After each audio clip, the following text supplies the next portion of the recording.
কয়লা কেলেংকাৰীৰ ধনৰ ভাগ দিছপুৰলৈ বিধায়ক SP DCৰ পৰা DIG লৈ মাহিলি আহে ধনৰ ভাগ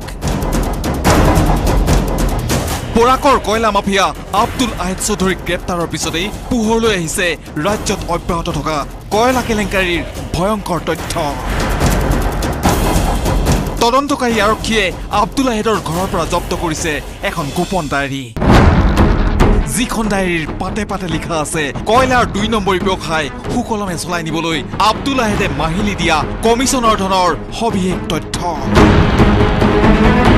কাক কিমান ধন দিছিল আহেদ চৌধুৰীয়ে বিধায়ক OCৰ পৰা DIG লৈ নিজৰ ডায়েৰীত আহেদে লিখিছিল কমিছন দিব লগা হোৱা নেতা বিষয়াৰ সমস্ত তথ্য কাছাৰৰ আৰক্ষী অধীক্ষকক 70 লাখ কৰিমগঞ্জৰ আৰক্ষী অধীক্ষকক 5 লাখ হাইলাকান্দিৰ আৰক্ষী অধীক্ষকক 6 লাখ কৰিমগঞ্জৰ জিলা উপায়ুক্তক 2 লাখৰ লগতে DIGক 80 লাখ টকাকৈ জিলা উপায়ুক্ত আৰু আৰক্ষী অধীক্ষকক এই বৃহৎ পৰিমাণৰ ধন দিয়াৰ বিপৰীতে বৰাকৰ 3 বিধায়কক 10 লাখকৈ দিছিল কয়লা মাফিয়া আহেদ চৌধুৰীয়ে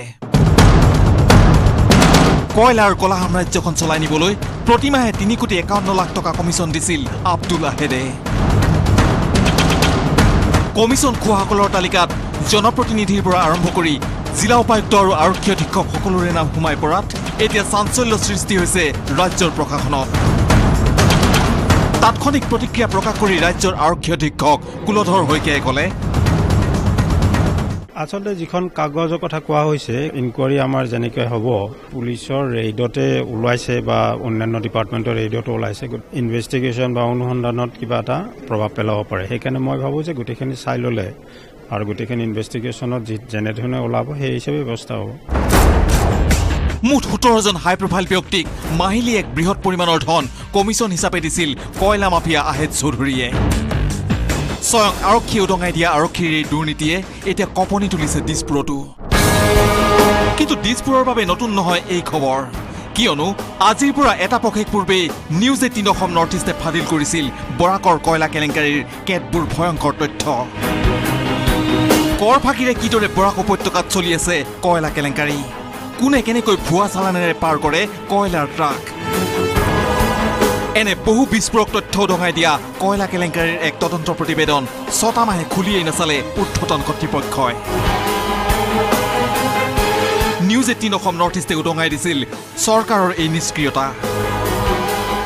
মোৰ হাতত এয়া এটা তদন্তৰ প্ৰতিবেদন মেঘালয়ৰ পৰা অসমলৈ অহা হাজাৰ হাজাৰ কয়লা টাৰ্কৰ কৰ ফাঁকিৰ তদন্তৰ প্ৰতিবেদন যি প্ৰতিবেদনৰ পাতে পাতে আছে কয়লা সৰবৰাহৰ বাবদ কৰ ফাঁকিৰ পুংখানুপুংখ তথ্য